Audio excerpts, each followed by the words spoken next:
right, so we can't go on watching the slide because I got 60 questions in here.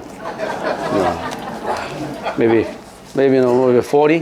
What I talk about on the TV, on the screen, was recorded about 10 years ago. A lot more. The Four Noble Truths, I have hundreds of lectures on YouTube. If you're interested, and you can continue with the Four Noble Truths, you can continue with the second, the third, the fourth. Here's my first question. Why two hands above table to eat? Thank you for the meal. The question is, why do we use two hands to eat? I'll show you how people eat when they use one hand. Well, you use one hand under the table and they grab food up. This is how they do it.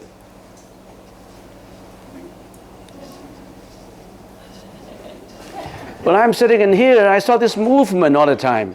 I get bored by that. When you are eating, you're like moving your body like that. And sometimes I ask, what's the problem with the other hand? I mean, why do you have to adjust your body to your hand, whereas use your skillful hands to adjust it to the mouth? When you use a knife and fork, do it like this? You cut it up, your pork chop, whatever. Well, it's easy. Just bring it to the mouth. Why do you have to bring your mouth to the hands? Nothing about religion. Let's forget about religion because we can't always talk about religion. In this session, throw out that word religion. It's dirty. We don't need religion in here. Throw it out. We just use common sense, right? I'm not converting anybody in here unless you trespass. But you have permission to trespass. You know what kind of sign I put on the front gate? People used to say, no trespassing. Trespassers will be prosecuted. You know what I put? No trespassing. Trespassers will be converted. So people know people will come in because they stand the risk of being converted. So don't worry about it. We're not going to convert you. We just want to have enlightenment. We just want to have understanding. So why use both hands? It's easier to use hands to eat. Humans have both hands, and some people appreciate their hands more than others. I read in an article, and I even saw it on the website, that there are people without hands. They have to use their legs, their feet, to fit in their mouth, and how much they appreciate using their hands. And we've got hands, and we never appreciate using them, and we want to use our body to adjust to the hands by making this motion. We believe that when you're eating, you don't need to move your body so much. Your hands are very skillful in doing that. So that's the reason why. Nothing about religion. Of course, we have a religious connotation to it, but let's, as I said, throw away that. Just use common sense. That's the reason why we're using both hands. And you know what? When I come to think of it, we living beings usually do not appreciate what we've got. We have hands, we have legs, we have our senses, and usually we misuse our senses. And I always like to quote that story. And if you have listened to the story, don't get bored. I like to use that story.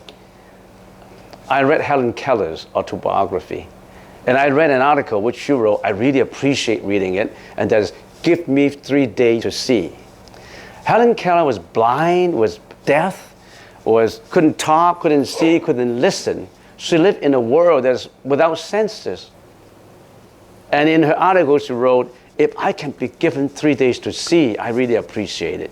Most of my friends, when they came back from a morning trail in the woods, they came back and how I appreciate taking a morning trail in the woods. And I usually ask the question, what do you see in the woods? And usually the answer is like this, well, nothing in particular. And Helen Keller said, how could you have walked in the woods for 2 hours enjoying Mother Nature and you have nothing particular that you have seen, nothing particular that you would be talking about, do people appreciate Mother Nature, appreciate the petals of the beautiful flowers, appreciate the birds singing, the trees, the pine trees, all these beautiful animals? And I come to a conclusion, most people don't, because they have their senses. They don't use them properly. You know how they use the senses? How do we use our eyes?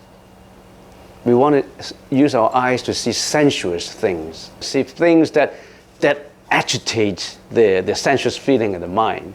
And people like to, in the sound, people don't like criticism. They like to listen to praises. They hate criticism. And when it comes to the tongue's taste, you know how we use our tongue sense? We like to taste the flesh of animals. We like to taste beef, pork, fish, chicken, and we don't care about people killing them. We bought them from a supermarket anyway. I've never seen people killing chickens. Oh, if they kill chickens, I can't stand it because they're so cruel. Yet I like chicken fry things. You know, you see the inequalities. And I like sirloin steak, but I haven't been to slaughterhouses where I see cows being slaughtered. Humans are like that. They act on one thing, they talk about one thing, and they think another way. This is just my first question. I still have 40 more to do. So I'm not gonna linger on. If you want to know how we all should appreciate what we've got, you got your eyes, your ears, your senses, your sense organs, your health. Use your senses to do something meaningful.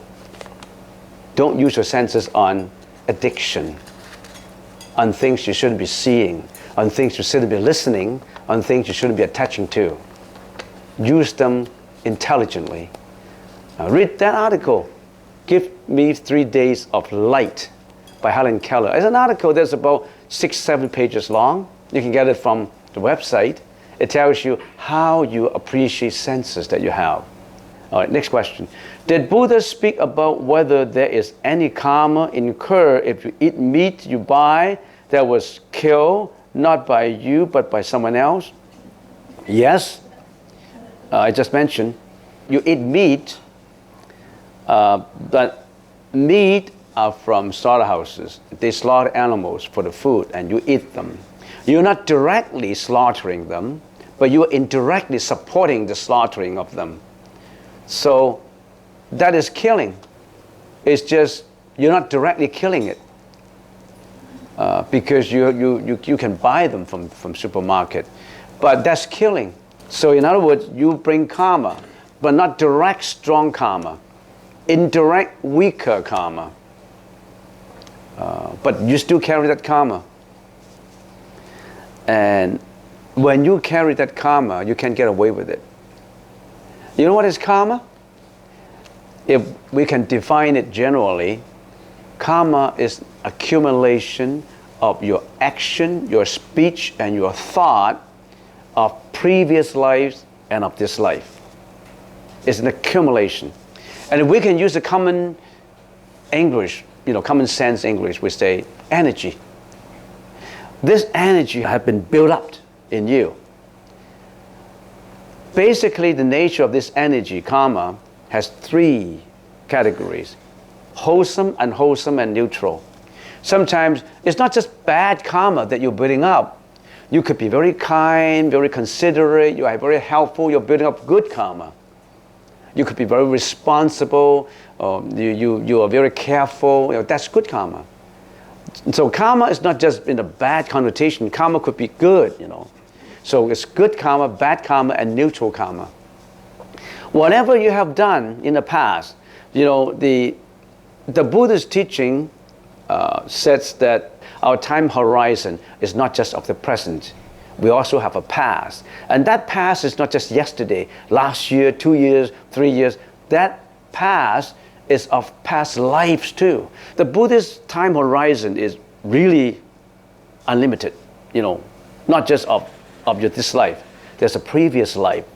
So in your previous life, you already have accumulated a lot of energy that have been brought forward in this life. And that energy, because you have built up that energy, would be responsible for what you experience in this life. For example, if you're in your previous life, you've been building up a lot of unwholesome energy. You've been killing, lying, sexual misconducting, cursing. You did all kinds of atrocities, and you're building up a lot of bad karma. You carry that kind of energy. Nothing to do with God. Nothing to do with Buddha. Nothing to do with your parents. Nobody else. You did it yourself. You did all these things. You carry this energy. Nobody gave it to you. It's you did it. You carry this in this life, and you experience the causality of this energy. You walk your own destiny because nobody else did your own energy for you. You build up your own karma. Watch your karma. Karma's from thought. Every thought has energy, not just action. Every word has energy. The thought is energy. So the Buddhist teaching pay very much attention to thought. It's not just action. If you have a bad thought, that's a cause for bad action. If you have a good thought, cause for good action. If you follow this logic, whatever you're doing, always building up good energy. Why do you build up bad energy? Because you experience bad results. Why don't you build up energy of compassion, of helpfulness, of responsibility, of being hardworking? You build up your own energy. You are the creator yourself of your own life. If you have been building up bad energy yesterday or in your previous life, don't remorse on it. Don't agonize on it. Start anew. Change. Build up good energy. Forget about the past. Don't attach to the past. Forget about it because you can't change the past. Your past, you already have built up the bad energy. You can't change the past. Buddha cannot do anything about it. If there's a God, God cannot do anything about it. Because if God is omnipresent or omnipotent, He would have changed it for you. You don't even have to ask. If God is so powerful, He would change all your bad energy, right? Logic. If that is really a God that creates you, He has the power to change your energy, but He hasn't got that power. If God can change your energy, there wouldn't be any people suffer. Logic, that's common sense. Next question. Could you tell us about the method or no method followed by this temple? Is it Pure Land, chant? Could you explain the benefit of this method? That takes one full semester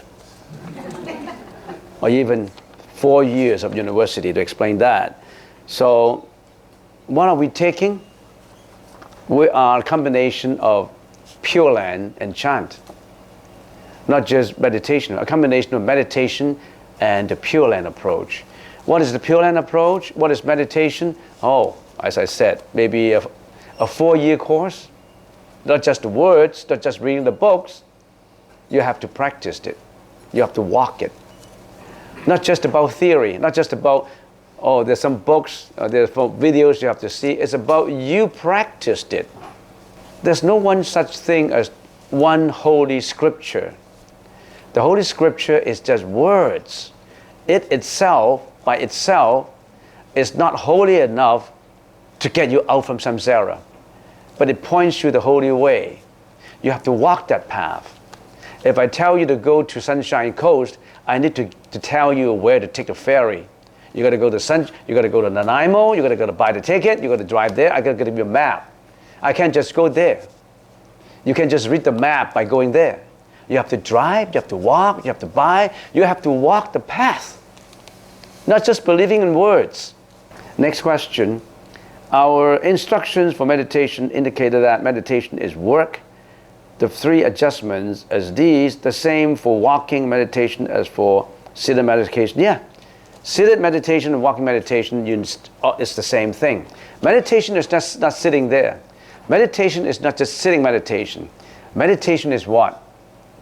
Meditation is walking, sleeping, reclining. As a matter of fact, meditation is every second, every thought. Every thought is meditation, not just when you're sitting. Every thought is purification of your mind, not just when you're sitting. You can't say, I'm meditating now, I'm purifying my mind now, but when I drive out to the parking lot, I say, why are you driving like that? You don't honk before you take the lane. Oh, get lost. I drive better than you. You start to get into confusion of mental afflictions.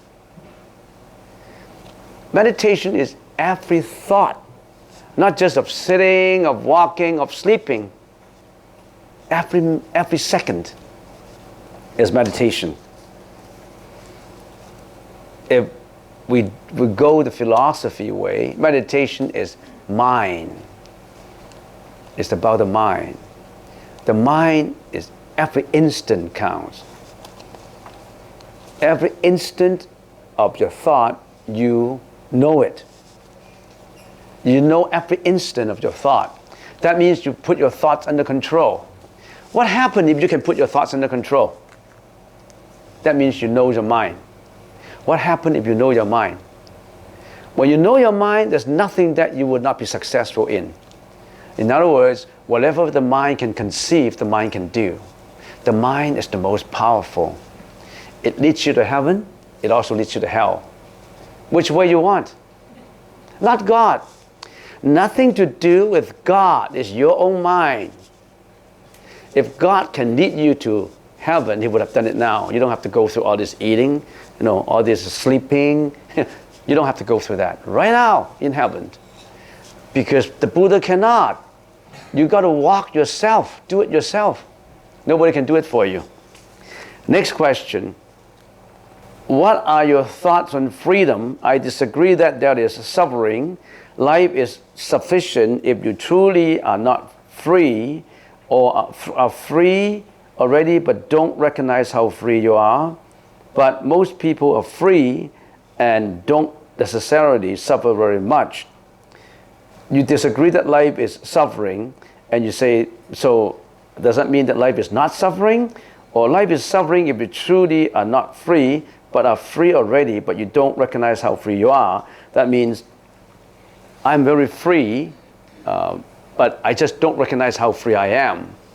Depends on your definition of freedom. The definition of freedom could be very restricted, and the definition of freedom could be unlimited. Can you be free from not being sick? Cannot. Can you be free of not dying? Cannot. Can you be free of not having a divorce? You cannot. Can you be free of not having an accident? You cannot. There's so many things that you cannot be free of, right? Can you be free of eating something poisonous and you don't get sick? Can you be free of not crying? So there's so many things that we cannot be free of. But you say, yes, I can be free of something. Yes, if you can say, psychologically, I feel free, then I'm free. I don't care about whether it's suffering or not. When I feel free, I'm free. You can think whatever you want, If I'm a prisoner and I live in the prison and I haven't gone out to the world, I say, I am free because I still can move around in my jail, in my cell. Oh yeah, you can still move around, but you cannot walk beyond the boundary of the prison. And if you think, I'm satisfied not walking outside the boundary because I don't know there's outside boundary, I'm living in here all my life and I feel free. Oh, go ahead to feel free. You are free. But we know that you're still imprisoned. There's so many things we cannot be freed of. If you want that definition of a freedom, well, I can't limit your thinking. Most people are free and don't necessarily suffer very much. There's a saying. Everybody said he's free, but I can see chains everywhere. There's a saying like that. French Revolution, Louis XVIII, there was a saint who said that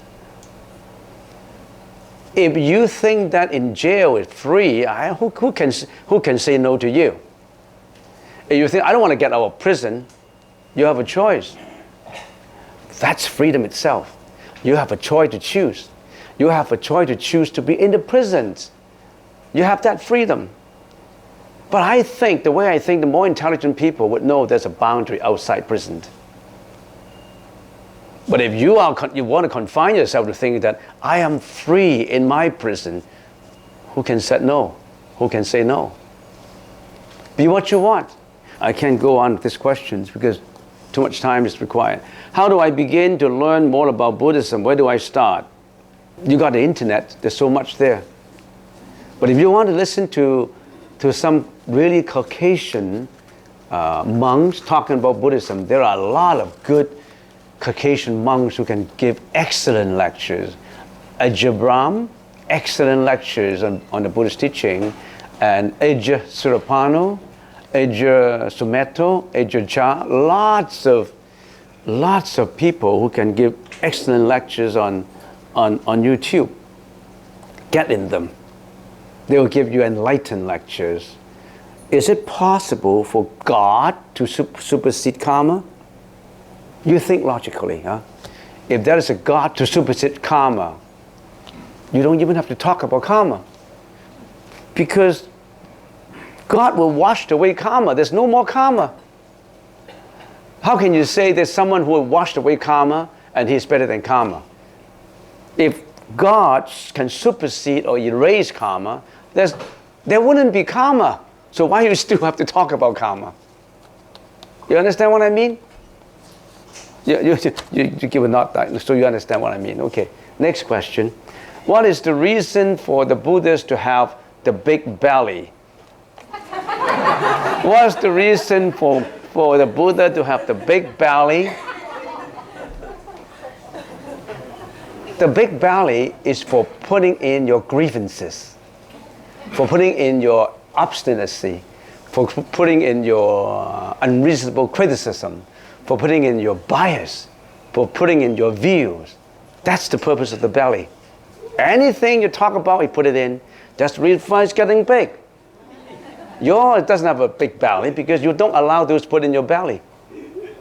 But the Buddha allowed everything unendurable, intolerable to put in there. He tolerated, he swallowed it. You don't swallow it.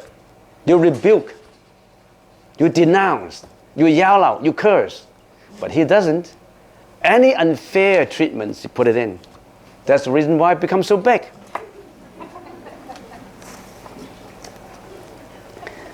To follow the Buddha's teaching, do we have to give up eating meat at all?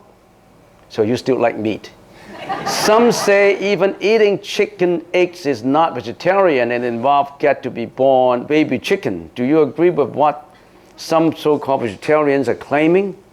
Well, I am a vegetarian and I don't really have time to think about, all these things about who should say what and who should do. I just do what I think is right, and I don't really care what you say about me.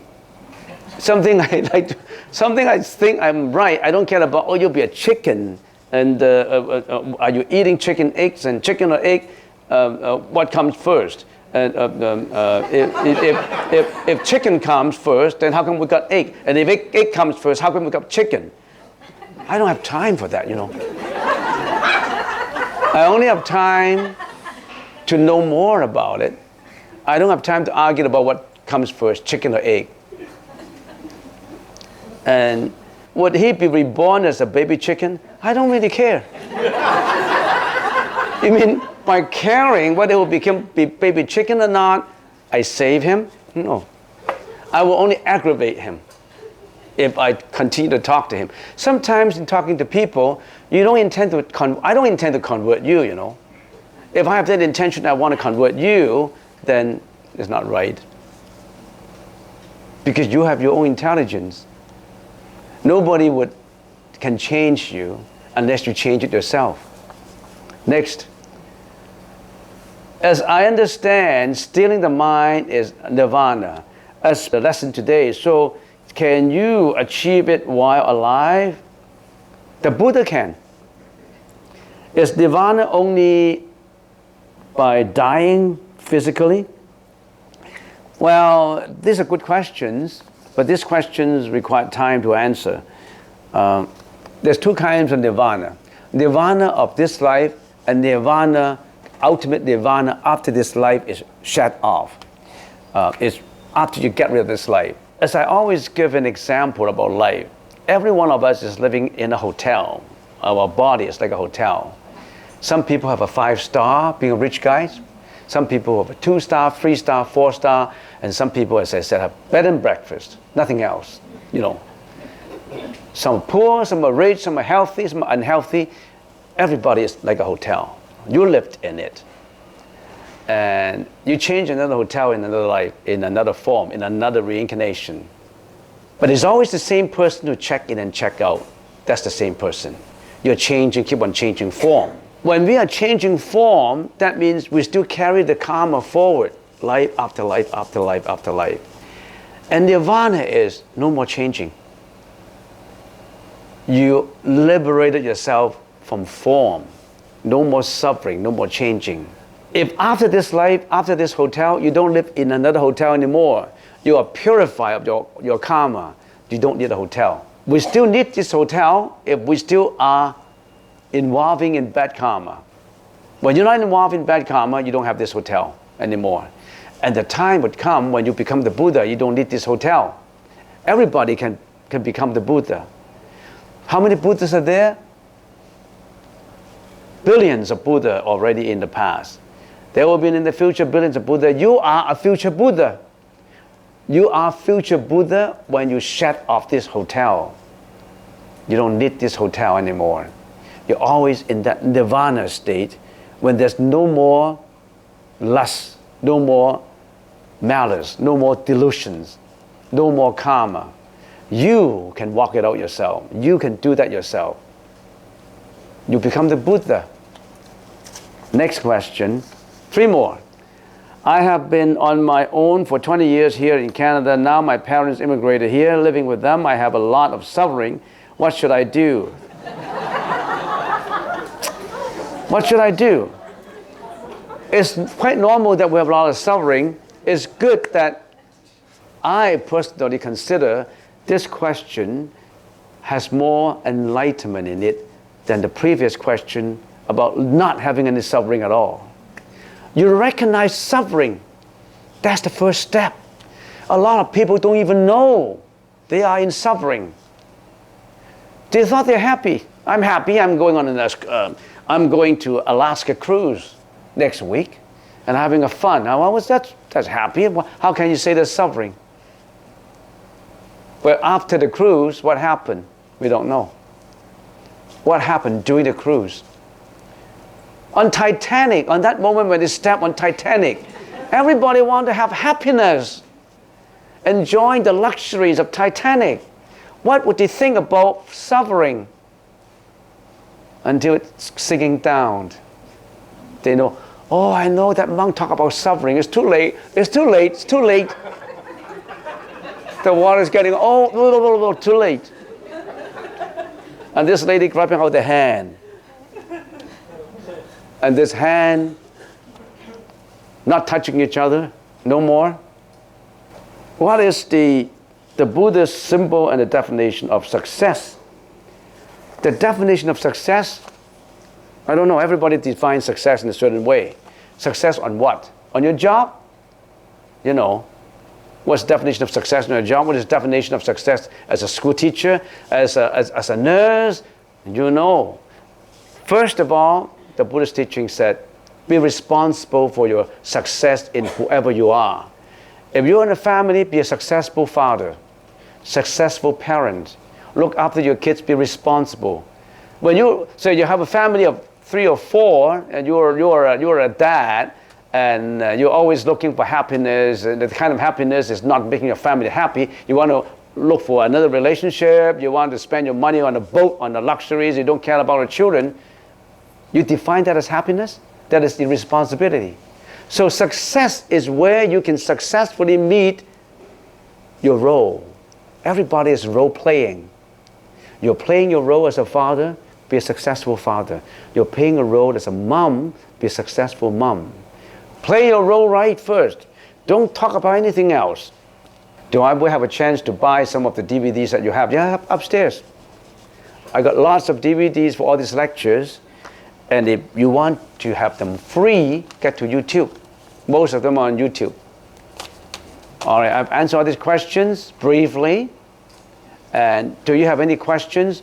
You can raise your hands. You don't even have to write. Any questions? Yeah, Master. Yeah? Yeah, I'm very impressed. In the first session, you told us whatever we do it with 100%.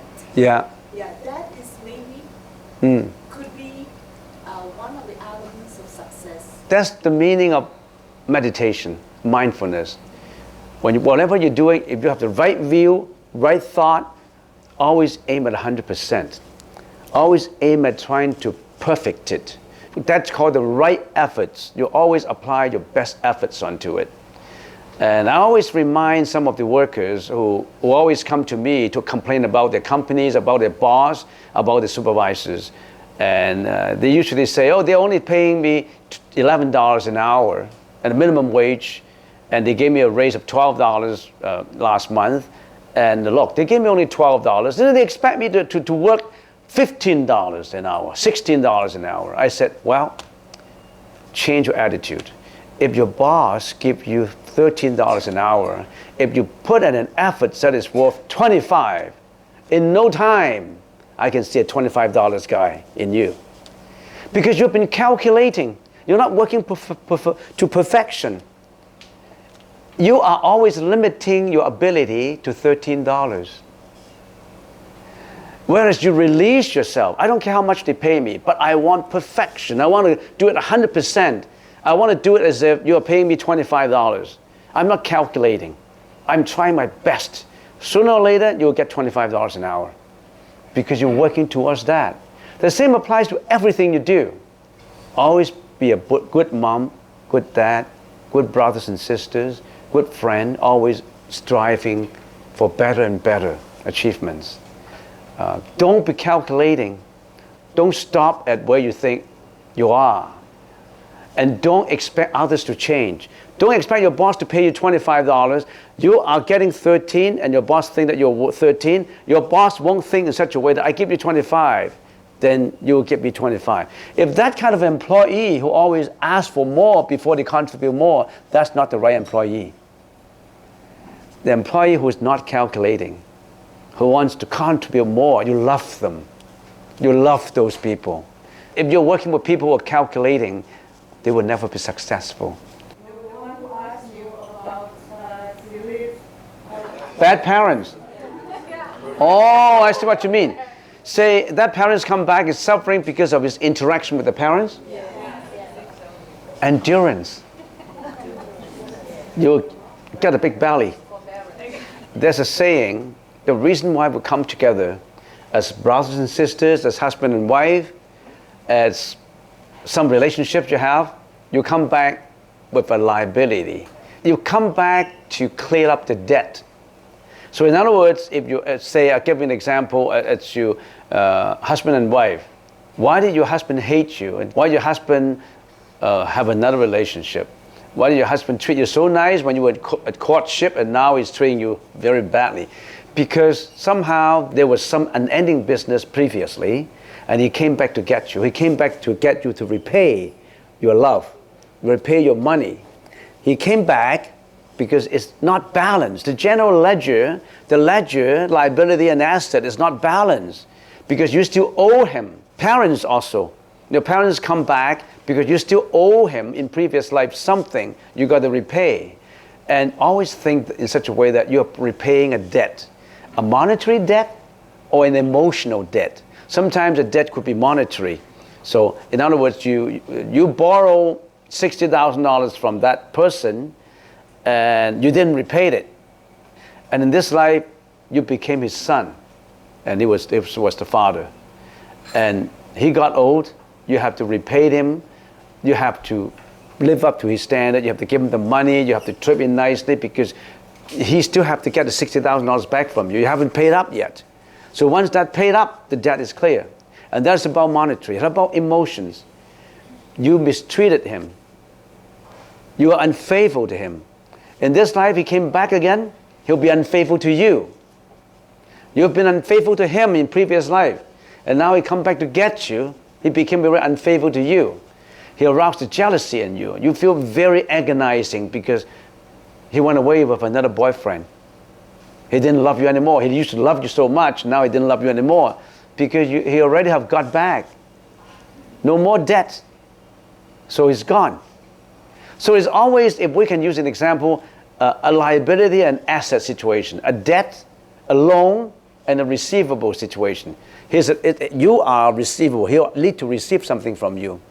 And he is a loan to you, coming back to get even. So you must be willingly give back. I owe you that much in my emotion. I owe you that much in the money. I need to repay you. So you don't repay with vengeance, with hatred, with aversion. You repay gladly because you have borrowed from him. You owe him. Pay him back.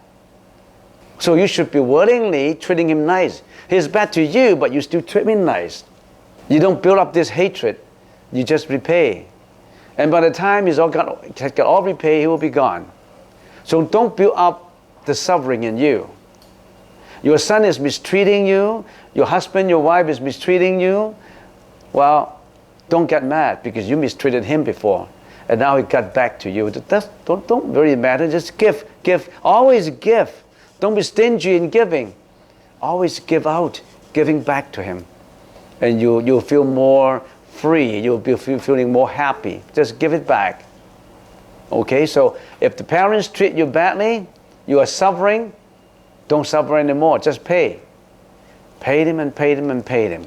One day he will know. Once the debt is all paid up, all of a sudden it becomes too kind to you. You paid up all the debt, all of a sudden it changed.